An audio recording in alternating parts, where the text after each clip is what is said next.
Hi, Genevieve Jacobs from Region Media with this week's news update, which comes from a balloon basket. I'm out at Pialigo with Balloon Aloft. On Tuesday, we had the most glorious, beautiful flight into the dawn sky in Canberra. I wanted to find out more. I've got the bloke who can tell me. Craig is one of Canberra's most experienced balloon pilots. I need to say pilot because I called you a pirate a minute ago. Pirate. I like a balloon pirate. Craig, how long have you been flying balloons for? It's at least 37 years, and I think this is the 38th year of flying. Yep. Yeah, so it's an extraordinary feeling when you go up. I hadn't been in the balloon before, almost like you're on a sort of an enormous sort of smooth ride and roller coaster. But as you said to me a little while ago, actually thousands of feet in the air in a laundry basket. Exactly. Which is why I say to people it's perfectly normal to be a bit nervous up here. Some people say, no, I'm fine, I've got no problems. They're usually the blokes, by the way, but I know they're nervous. You can see the whites of their knuckles and the fear in their eyes, but they say they're fine. I say it's abnormal not to be a bit nervous. Well, it was actually a really beautiful experience once we got used to the sensation because everything was clear, cloudless, calm. I'm a little bit curious, though, as to how you steer the things. Well, you'll be pleased to know that we can't steer them. What we have to do, I have excellent vertical control, so I can go up and down with very precise degree, but I cannot steer, so I need to find a wind direction at different altitudes. It's the only way we can get where we're trying to get.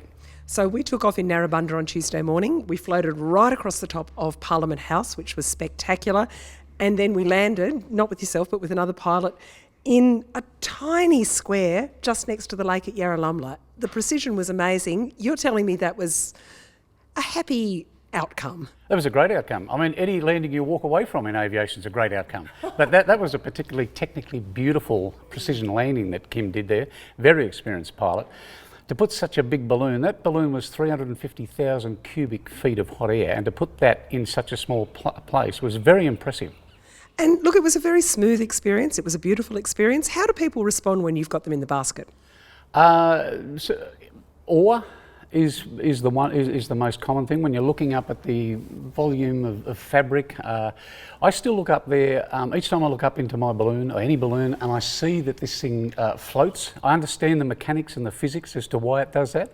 I'm still in awe that it does. So I would say just people are in awe. Yeah, well, it's actually a surprisingly silent experience. That was the remarkable thing. And so there were 16 of us packed into a basket like this, hardly a murmur. But you were telling me that a friend of yours calls you the bus conductor because the only sound that you get is the whoosh. What are you doing? Yeah, that's exactly right. So I'm standing here just like a conductor, tickets please, just with my hand on the burner and operating the burner from time to time to keep us up or to lower us quietly, yeah. So bus conductor or balloon pirate, as you refer to me, I'm happy with any of those. And Craig, Canberra's a fantastic ballooning city. It's one of the great icons of Canberra that we've got this smattering of gorgeous things floating often above the lake. What makes this such a great place for balloons? I think the landmarks, it's very unusual anywhere in the world to fly over the seat of power, Australia's capital. Lake Burley Griffin is just a stunning vista any time, any day. But, in the early morning sunlight, it's just beautiful.